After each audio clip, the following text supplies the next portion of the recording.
Hi friends, welcome to 5 Minutes Tech YouTube channel. Here is Samsung Galaxy S23 Ultra 5G smartphone. In this video, you will learn how to remove alphanumeric password to no password.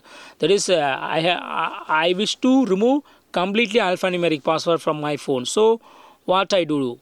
Just go to settings first. Before that, see my password.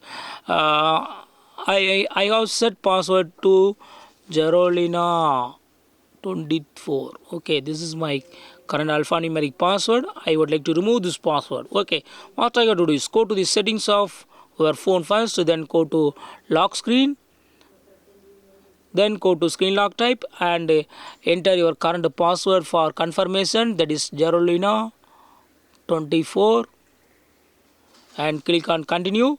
Now click on swipe and there is no password now, and screen lock said that screen lock alphanumeric password has been now removed. Okay, see here, alphanumeric password has been removed, and with one swipe I can enter into my phone. In this way you can easily remove alphanumeric password for screen lock in your phone Samsung Galaxy S23 Ultra 5G. That's all friends, thanks for watching, bye.